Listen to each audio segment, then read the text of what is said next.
আপনারা নিশ্চয়ই জানেন যে সারা দেশের যেগুলো সীমান্তবর্তী এলাকা আছে সীমান্তবর্তী এলাকায় পুশিন আতঙ্ক চলছে। অর্থাৎ ভারতীয় বিএসএফ জোর করে এই বাংলাদেশের অভ্যন্তরে পুশিন করছে, যার কারণে বিজিবি এবং স্থানীয় লোকজন প্রতিহত করছে।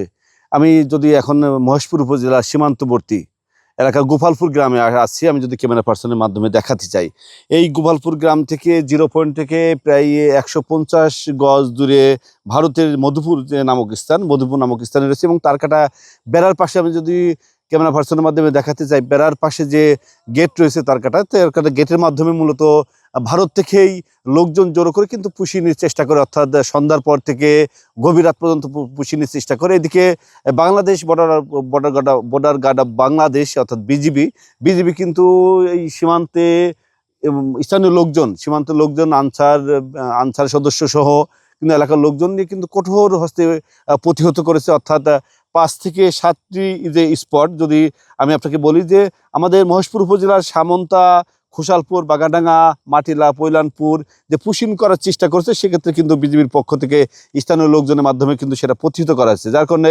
বিএসএফ বাধ্য হয়ে যে লোকজন জড়ো করেছিল পুশিন করার জন্য, সেগুলো ফেরত নিতে বাধ্য হয়েছে। এইসব স্থানে বিজিবির পাশাপাশি যে লোকজন কিন্তু সীমান্তের মানুষের সাথে কথা বলেছে, তারা কিন্তু অনেক সচেতন রয়েছে। আর এই সচেতনতার কারণে কিন্তু সম্ভব হয়েছে, কারণ আমাদের এই মহেশপুর উপজেলা সীমান্তবর্তী যে বিজিবি বিভিন্ন গুরুত্ব পয়েন্টে ডিউটি করছে, কিন্তু বিজিবির সদস্য সংখ্যা কম হওয়ার কারণে কিন্তু স্থানীয় লোকজন তাদেরকে সহযোগিতা করছে। আর এইসব স্থানে কিন্তু এই পুশিন যে সে আতঙ্ক হওয়ার কারণে এলাকার সীমান্তের মানুষের মধ্যে কিন্তু উদ্বেগ, উৎকণ্ঠা দেখা দিয়েছে।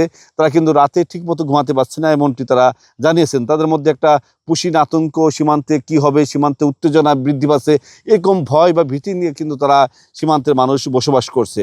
আর এদিকে আমি 58 বিজিবির পরিচালকের সাথে কথা বলেছি। পরিচালক যেটি 71কে জানিয়েছেন যে তারা কিন্তু কঠোর অবস্থানে আছে, অর্থাৎ এই 2 সপ্তাহ ধরে বিএসএফ বিভিন্ন পয়েন্টে জোরপূর্বক যে পুশিনের চেষ্টা করছিল, সেগুলো কিন্তু প্রতিহত করার চেষ্টা করছে এবং বিজিবি সতর্ক অবস্থায় আছে এবং তাদের আইন শৃঙ্খলা পরিস্থিতি স্বাভাবিক রাখার জন্য, সীমান্তর পরিস্থিতি স্বাভাবিক রাখার জন্য বিজিবি সবসময় কাজ করছে, এমনটি তারা জানিয়েছেন। এবং তার সাথে আরও জানিয়েছেন যে মাদকসহ অন্যান্য যে সামগ্রী যে ভারতের বিভিন্ন তারকাটা বেড়া বা বিভিন্ন সীমান্তে বিভিন্ন পয়েন্টে বিজিবি চোখ পাখি দিয়ে যেগুলো আসছে, সেগুলো কিন্তু তারা কঠোর অবস্থানে থাকার কারণে সেগুলো আসতে পারছে না।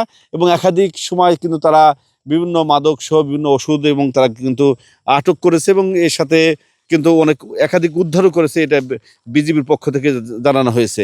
আমি যদি এখন দেখাতে চাই যে আমাদের এই সীমান্তে যে তারকাটা বেড়ার পাশে যে মূল গেটটা রয়েছে, তাতে এই মূল গেটে কিন্তু বিএসএফ লোকজন, ভারতের বাংলাদেশের স্থানীয় লোকজন যেটি জানিয়েছেন যে ভারতীয় যেগুলো মুসলমান আছে যারা ভোটার হয়নি, তাদেরকে মূলত এক জায়গায় জড়ো করে কিন্তু বাংলাদেশে পুশিন করার চেষ্টা করা হচ্ছে এবং তাদেরকে বলা হচ্ছে যে তোমরা বাংলাদেশি। এই কারণে মূলত এই পুশিনের যে আতঙ্ক, সেই আতঙ্কটা কিন্তু বৃদ্ধি পেয়েছে।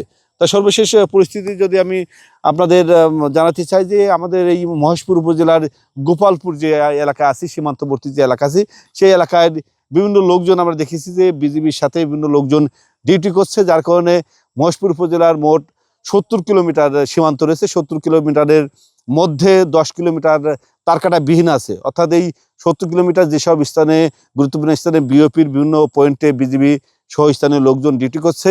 এবং স্থানীয় লোকজন একটি বিষয় জানিয়েছেন যে সাধারণত যে পুশিনের ঘটনা, সেক্ষেত্রে কিন্তু সন্ধ্যার পর থেকে শুরু হয়, অর্থাৎ গভীর রাত পর্যন্ত কিন্তু তারা পুশিন করার চেষ্টা করে। সেক্ষেত্রে এখানকার স্থানীয় লোকজন এবং বিজিবি সতর্ক অবস্থায় থাকার কারণে এই সীমান্তে এখন পর্যন্ত একটি মানুষও পুশিন করতে পারেনি। রাজীব হাসান, 71, ঝিনাইদহ।